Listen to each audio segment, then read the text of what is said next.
ಕರ್ನಾಟಕದಲ್ಲಿ ಮತ್ತೆ ಅಕ್ರಮ ಮತದಾರರ ಪಟ್ಟಿಯನ್ನ ತಯಾರು ಮಾಡೋದಕ್ಕೆ ರಾಜ್ಯ ಸರ್ಕಾರ ಹೊರಟಿದೆ. ನಿಮ್ಮ ಮೂಗಿನ ನೇರದಲ್ಲಿ ನಿಮ್ಮ ಅಧಿಕಾರಿಗಳು ಅಕ್ರಮವಾಗಿ ಮತದಾರರ ಪಟ್ಟಿಗೆ ಮತದಾರರನ್ನ ಸೇರಿಸುವಂತದ್ದು ಮಾಡ್ತಾ ಇದ್ದಾರೆ. ಕಳೆದ ಹಲವಾರು ವರ್ಷಗಳಿಂದ ಕಾಂಗ್ರೆಸ್ಸಿನ ನಾಯಕರು, ಅದರಲ್ಲೂ ಸ್ಪೆಷಲಿ ಅಲ್ಪಸಂಖ್ಯಾತರ ನಾಯಕರು, ಅಕ್ರಮವಾಗಿ ಬಾಂಗ್ಲಾದೇಶಿಗಳನ್ನ ನಮ್ಮ ರಾಜ್ಯಕ್ಕೆ ಕರ್ಕೊಂಡು ಬಂದಿದ್ದಾರೆ. ಕಂಟೋನ್ಮೆಂಟ್ ರೈಲ್ವೆ ಸ್ಟೇಷನ್ ಅಲ್ಲಿ ಬಸ್ಗಳನ್ನ ತಂದು ನಿಲ್ಲಿಸಿಕೊಂಡು ಬಾಂಗ್ಲಾದೇಶಿಗಳನ್ನ ಕರ್ನಾಟಕ ರಾಜ್ಯದಲ್ಲಿ ಮತದಾರನ್ನಾಗಿ ಮಾಡೋದಕ್ಕೆ, ಇಲ್ಲಿಯ ವಾಸಿಗಳನ್ನ ಮಾಡೋದಕ್ಕೆ ವ್ಯವಸ್ಥಿತ ಷಡ್ಯಂತ್ರವನ್ನ ನೀವು ಮಾಡಿದ್ರಿ. ಎಸ್ಐನ ಜೊತೆಗೇನೆ ನಿಮ್ಮ ಜಾತಿ ಯಾವುದು, ಫೋಟೋ ಕೊಡಿ, ನಿಮ್ಮ ಆಧಾರ್ ಕೊಡಿ, ಇದನ್ನು ಕೂಡ ಗ್ಯಾರಂಟಿಗೆ ಯಾವುದು ಬೇಕು ಮಾಹಿತಿ ಅದನ್ನು ಕೇಳುವಂತದ್ದು ಮಾಡ್ತಿದ್ದಾರೆ. ಇದರಿಂದ ರಾಜ್ಯದ ಜನ ಗೊಂದಲಕ್ಕೀಡಾಗಿದ್ದಾರೆ. ಮುಖ್ಯಮಂತ್ರಿಗಳೇ, ನಿಮ್ಮ ಅಧಿಕಾರಿಗಳು ಏನ್ ಮಾಡ್ತಿದ್ದಾರೆ ಅಂದ್ರೆ, ನಿಮ್ಮ ಆದೇಶದ ಮೇಲೆ, ನೀವು ಲಿಖಿತ ಆದೇಶ ಕೊಟ್ಟಿಲ್ಲ, ನಿಮ್ಮ ಮೌಖಿಕ ಆದೇಶದ ಮೇಲೆ, ನಿಮ್ಮ ನಾಯಕರ ಮೌಖಿಕ ಆದೇಶದ ಮೇಲೆ ನಿಮ್ಮ ಬಿಎಲ್ಎಗಳು ನಿಮ್ಮ ತಾಳಕ್ಕೆ ತಕ್ಕಂತೆ ಇವತ್ತು ಕುಣಿತಿದ್ದಾರೆ. ಎಸ್ಆರ್ ಶುರುವಾದ ಮೇಲೆ ನಿಮ್ಮ ಆದ್ಯತೆ ಕರ್ನಾಟಕ ರಾಜ್ಯದ ಎಲ್ಲ ಮತದಾರರು ಅಲ್ಲ, ನಿಮ್ಮ ಆದ್ಯತೆ ಇರುವಂತದ್ದು ಕರ್ನಾಟಕ ರಾಜ್ಯದ ಕೇವಲ ಅಲ್ಪಸಂಖ್ಯಾತರು ಯಾರು ಮಸೀದಿಯಲ್ಲಿ ಮತದಾರ ಪಟ್ಟಿಗೆ ಸೇರ್ಪಡೆ ಮಾಡ್ತಾರೆ ಅವರು ಮಾತ್ರ. ಕರ್ನಾಟಕ ರಾಜ್ಯದಲ್ಲಿ 30ನೇ ತಾರೀಕಿಂದ ಎಸ್ಐಆರ್ ಆರಂಭ ಆಗಿದೆ. 20 ವರ್ಷಗಳ ನಂತರ ಈ ಎಸ್ಐಆರ್ ನಡೀತಾ ಇರುವಂತದ್ದು. ದೇಶದಲ್ಲಿರುವಂತ ಅಕ್ರಮ ಮತದಾರರನ್ನ, ಮೃತಪಟ್ಟಿರುವಂತ ಮತದಾರ ಪಟ್ಟಿ ಎಲ್ಲೆಲ್ಲಿ ಇದೆ ಅವರನ್ನ ತೆಗೆಯುವುದಕ್ಕಾಗಿ, ಯಾರೋ ಮತದಾರ ಪಟ್ಟಿಯಲ್ಲಿ ಇರಬಾರ್ದು ಅಂತವರನ್ನ ತೆಗೆಯುವುದಕ್ಕಾಗಿ ಇವತ್ತು ದೇಶದಲ್ಲಿ ಬೇರೆ ಬೇರೆ ರಾಜ್ಯಗಳಲ್ಲಿ ಎಸ್ಐಆರ್ ನಡೆದಿದೆ. ಕರ್ನಾಟಕದಲ್ಲಿ ಕೂಡ ನಡೀತಾ ಇದೆ. ಬಹಳ ಗಂಭೀರವಾದಂತ ಒಂದು ಪ್ರಕ್ರಿಯೆ ಇದು. ನಮ್ಮ ಮತದಾರರ ಪಟ್ಟಿಯನ್ನ ಕ್ಲೀನ್ ಮಾಡಿಕೊಳ್ಳೋದಕ್ಕಾಗಿ, ನಮ್ಮ ಮತದಾರರ ಪಟ್ಟಿಯನ್ನ ಸ್ವಚ್ಛ ಮಾಡೋದಕ್ಕಾಗಿ, ನಮ್ಮ ಮತದಾರರ ಪಟ್ಟಿಯನ್ನ ಸಕ್ರಮ ಮಾಡ್ಕೊಳ್ಳೋದಕ್ಕಾಗಿ ಇವತ್ತು ಬೆಂಗಳೂರಿನ ಮತದಾರರಿಗೆ ಬೇರೆ ಕಡೆ ಜನ ಬೈತಾರೆ, ನಿಮ್ಮಲ್ಲಿ ಕೇವಲ 50% ಮತದಾನ ಆಗುತ್ತೆ, 40% ಆಗುತ್ತೆ, ನೀವು ಓಟೇ ಮಾಡಲ್ಲ ಅಂತ. ಆದ್ರೆ ಸತ್ಯ ಇರುವಂತದ್ದು, ಇದರಲ್ಲಿ ಬಹಳಷ್ಟು ಮತದಾರರು ಬೇರೆ ಕಡೆ ಹೋಗಿರ್ತಾರೆ, ಶಿಫ್ಟ್ ಆಗಿರ್ತಾರೆ. ಯಾಕಂದ್ರೆ ಇದು ನಗರ ಪ್ರದೇಶ, ಇಲ್ಲಿಂದ ಟ್ರಾನ್ಸ್ಫರ್ ಜಾಬ್ಗಳು ಇರ್ತವೆ, ವಾಪಸ್ ಹಳ್ಳಿಗೆ ಹೋಗಿರ್ತಾರೆ ಅಥವಾ ಬೇರೆ ರಾಜ್ಯಕ್ಕೆ ಹೋಗಿರ್ತಾರೆ. ಅದಕ್ಕಾಗಿ ನಮ್ಮ ಮತದಾರರ ಪಟ್ಟಿ ಎಲ್ಲಿ ಯಾರಿಗೆ ಓಟ್ ಇದೆ ಗೊತ್ತಿಲ್ಲ, ಡಬಲ್ ಮತದಾನ ಇತ್ತು, ಎಲ್ಲೋ ಒಂದ್ ಕಡೆ ಮಾಡಿದ್ರೆ ಆಯ್ತು ಅಂತ ಮಾಡ್ತಿದ್ದಾರೆ. ಇದನ್ನ ಸ್ವಚ್ಛ ಮಾಡೋದಕ್ಕಾಗಿ ಎಸ್ಐಆರ್ ಇವತ್ತು ದೇಶದಲ್ಲಿ ನಡೀತಾ ಇರುವಂತಹ ಸಂದರ್ಭದಲ್ಲಿ ಕರ್ನಾಟಕದಲ್ಲಿ ಏನಾಗ್ತಿದೆ, ಕರ್ನಾಟಕದಲ್ಲಿ ಮತ್ತೆ ಅಕ್ರಮ ಮತದಾರರ ಪಟ್ಟಿಯನ್ನ ತಯಾರು ಮಾಡೋದಕ್ಕೆ ರಾಜ್ಯ ಸರ್ಕಾರ ಹೊರಟಿದೆ. ಒಂದು ಕಡೆ ರಾಜ್ಯದ ಮುಖ್ಯಮಂತ್ರಿಗಳು ಹೇಳ್ತಾರೆ, ಮತದಾರರ ಪಟ್ಟಿಯಲ್ಲಿ ಎಲ್ಲರೂ ಸೇರ್ಕೋಬೇಕು, ಇಲ್ಲಾಂದ್ರೆ ಫೆಸಿಲಿಟಿ ಸಿಗಲ್ಲ. ಆಯ್ತು, ಆ ಸ್ಟೇಟ್ಮೆಂಟ್ ಅನ್ನ ನೋಡಿದ್ವಿ. ನಿನ್ನೆ ಮತ್ತೊಂದು ಸ್ಟೇಟ್ಮೆಂಟ್ ಅನ್ನ ಕೊಟ್ಟಿದ್ದಾರೆ, ಬಿಎಲ್ಎಗಳನ್ನ ಕೂಡ ಹಾಕಿ ಮತದಾರರ ಪಟ್ಟಿಯನ್ನ ತಯಾರು ಮಾಡೋದು ಸರಿಯಲ್ಲ, ಅಕ್ರಮ. ಯಾರು ಕೂಡ ಹಾಕಿದ್ದಾರೆ? ನೀವೇ ಕೂಡ ಹಾಕಿದ್ದೀರಿ. ಬಿಎಲ್ಒಗಳನ್ನ ಕೂಡಿ ಹಾಕಿದವರು ಯಾರು? ಇದು ಈ ರಾಜ್ಯದ ಕಾಂಗ್ರೆಸ್ ನೇತೃತ್ವದ ಸರ್ಕಾರ ಮಾಡ್ತಾ ಇದೆ. ನಿಮ್ಮ ಮೂಗಿನ ನೇರದಲ್ಲಿ ನಿಮ್ಮ ಅಧಿಕಾರಿಗಳು ಅಕ್ರಮವಾಗಿ ಮತದಾರರ ಪಟ್ಟಿಗೆ ಮತದಾರರನ್ನ ಸೇರಿಸುವಂತದ್ದು ಮಾಡ್ತಾ ಇದ್ದಾರೆ. ಯಾಕೆ ಮಾಡ್ತಾ ಇದ್ದಾರೆ? ಕಳೆದ ಹಲವಾರು ವರ್ಷಗಳಿಂದ ಕಾಂಗ್ರೆಸ್ಸಿನ ನಾಯಕರು, ಅದರಲ್ಲೂ ಸ್ಪೆಷಲಿ ಅಲ್ಪಸಂಖ್ಯಾತರ ನಾಯಕರು, ಅಕ್ರಮವಾಗಿ ಬಾಂಗ್ಲಾದೇಶಿಗಳನ್ನ ನಮ್ಮ ರಾಜ್ಯಕ್ಕೆ ಕರ್ಕೊಂಡು ಬಂದಿದ್ದಾರೆ. ಇದರಿಂದ ಶಿಕ್ಷೆ ಅನುಭವಿಸುವುದರಲ್ಲಿ ನಾನು ಒಬ್ಳು. ನಾವೇ ಕಂಟೋನ್ಮೆಂಟ್ ಕಂಟೋನ್ಮೆಂಟ್ ರೈಲ್ವೆ ಸ್ಟೇಷನ್ ಹೋಗಿದ್ವಿ, ಯಾರೋ ಮಾಹಿತಿ ಕೊಟ್ರು ಅಂತ. ಕಂಟೋನ್ಮೆಂಟ್ ಪೊಲೀಸ್ ಸ್ಟೇಷನ್ ಅಲ್ಲಿ ಅಥವಾ ರೈಲ್ವೆ ಸ್ಟೇಷನ್ ಅಲ್ಲಿ 400 ಜನ ಟೀನೇಜರ್ಸ್ ಅನ್ನ ಆ ರೈಲಲ್ಲಿ ಅವರ ಟ್ರೈನ್ ಅಲ್ಲಿ ಕರ್ಕೊಂಡು ಬಂದಿದ್ರು. ಇದು 8 ವರ್ಷದ ಹಿಂದೆ. ನಾವೇ 8 ಜನ ಹೋಗಿದ್ವಿ. ನಮ್ಮ ಮೇಲೆ ಅಟ್ಯಾಕ್ ಮಾಡಿ ನೀವು ಅವರನ್ನ ಪರಾರಿ ಮಾಡಿದ್ವಿ. ಬಸ್ಗಳನ್ನ ತಂದು ನಿಲ್ಲಿಸ್ಕೊಂಡಿದ್ರು. ಇಲ್ಲಿ ಕಂಟೋನ್ಮೆಂಟ್ ರೈಲ್ವೆ ಸ್ಟೇಷನ್ ಅಲ್ಲಿ ಬಸ್ಗಳನ್ನ ತಂದು ನಿಲ್ಲಿಸಿಕೊಂಡು ಬಾಂಗ್ಲಾದೇಶಿಗಳನ್ನ ಕರ್ನಾಟಕ ರಾಜ್ಯದಲ್ಲಿ ಮತದಾರನ್ನಾಗಿ ಮಾಡೋದಕ್ಕೆ, ಇಲ್ಲಿಯ ವಾಸಿಗಳನ್ನ ಮಾಡೋದಕ್ಕೆ ವ್ಯವಸ್ಥಿತ ಷಡ್ಯಂತ್ರವನ್ನ ನೀವು ಮಾಡಿದ್ರಿ. ಯಾವತ್ತು? ಈಗ ಅಲ್ಲ, ಎಸ್ಐಆರ್ ಶುರು ಆದ್ಮೇಲಲ್ಲ, 7-8 ವರ್ಷದ ಹಿಂದೆ. ಫಾರ್ಮ್ ಅನ್ನ ಮನೆ ಮನೆಗೆ ಹೋಗಿ ಹಂಚಬೇಕು. ಎಲ್ಲಾ ಪಾರ್ಟಿಯ ಬಿಎಲ್ಎಗಳು ಇರಬೇಕು. ಬಿಎಲ್ಒ ಖುದ್ದಾಗಿ ಹೋಗ್ಬೇಕು. ನಾನು ಇಲ್ಲ ಅಂತಂದ್ರೆ ಸ್ಕ್ವೇರ್ ಅಂಟಿಸ್ಬೇಕು. ಆ ಚಿಹ್ನೆ ನಾನು ಇದ್ರೆ ಸ್ಕ್ವೇರ್ ಅಂಟಿಸ್ಬೇಕು. ನಾನು ಇಲ್ಲದೆ ಹೋದ್ರೆ ರೌಂಡ್ ಅಂಟಿಸ್ಬೇಕು. ನಾನು ಇಲ್ಲದೆ ಹೋದ್ರೆ ರೌಂಡ್ ಅಂಟಿಸ್ಬೇಕು. ನಾನು ಇದ್ರೆ ಸ್ಕ್ವೇರ್ ಅಂಟಿಸ್ಬೇಕು. ಮತ್ತೆ ಅದರಲ್ಲಿ ಬರಿಬೇಕು, ಇಂಥ ದಿನ ನಾವು ಬಂದಿದ್ವಿ, ಇಂಥ ದಿನ ಬರ್ತೀವಿ.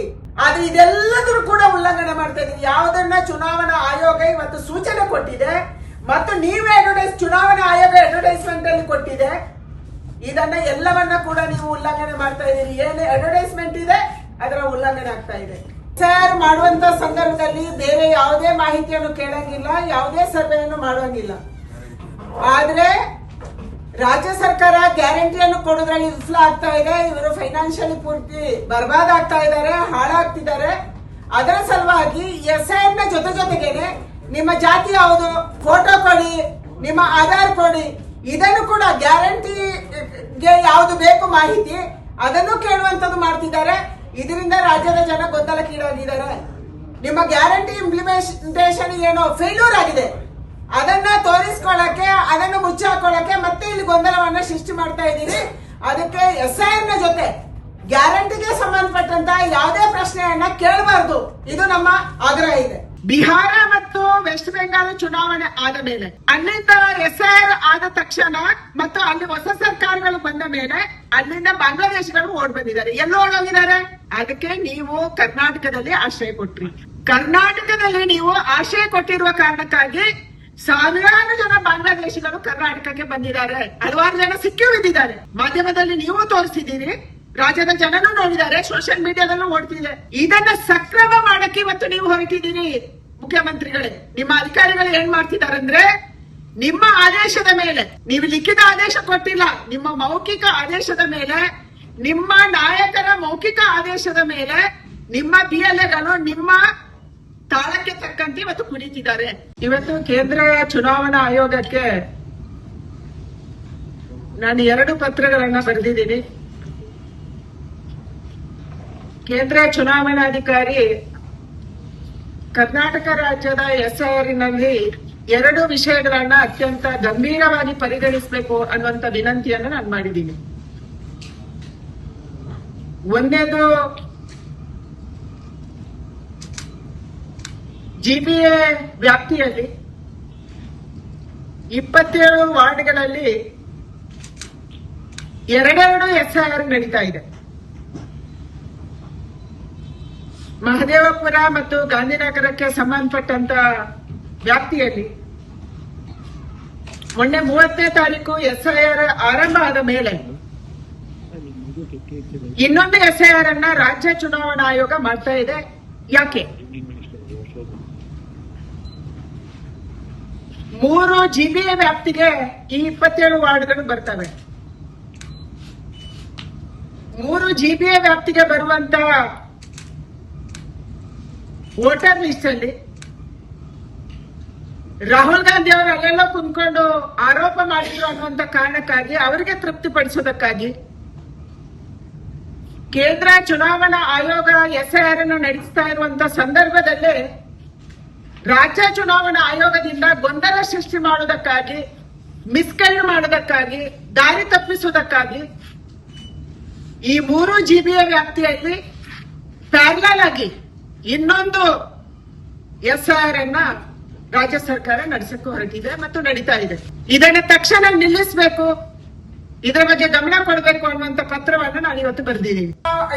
SIR ನಡೀತಾ ಇರುವಂತ ಸಂದರ್ಭದಲ್ಲೇ ಪ್ಯಾರಲಲ್ ಆಗಿ GBA ಮತದಾರರ ಪಟ್ಟಿಯನ್ನ ಯಾಕೆ ಮಾಡ್ತಿದ್ದೀರಿ, ಇದರ ಬಗ್ಗೆ.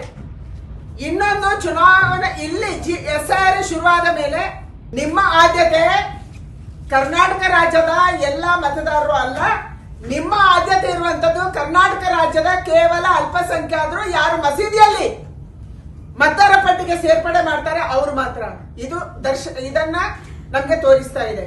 ಎಲ್ಲ ಕಡೆಗಳಿಂದ ಇವತ್ತು ಆರೋಪಗಳು ಬರ್ತಾ ಇದಾವೆ.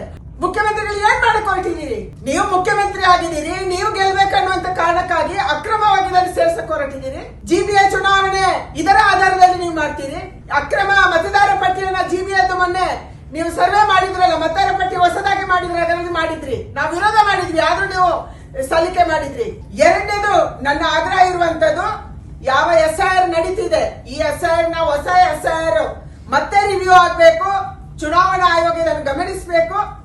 ಕರ್ನಾಟಕ ರಾಜ್ಯದಲ್ಲಿ ಏನು ಅಕ್ರಮ ನಡೀತಾ ಇದೆ ಅದನ್ನು ತಡೆಯೋದಕ್ಕಾಗಿ ವೆಸ್ಟ್ ಬೆಂಗಾಲಲ್ಲಿ, ಬಿಹಾರಲ್ಲಿ ನೀವು ಯಾವ ಕ್ರಮವನ್ನು ಕೈಗೊಂಡಿದೆ ನಾನು ಅಭಿನಂದನೆ ಸಲ್ಲಿಸ್ತೀನಿ. ಕೇಂದ್ರ ಚುನಾವಣಾ ಆಯೋಗಕ್ಕೆ ನನ್ನ ಪ್ರಣಾಮಗಳು ಮತ್ತು ಅಭಿನಂದನೆಗಳು.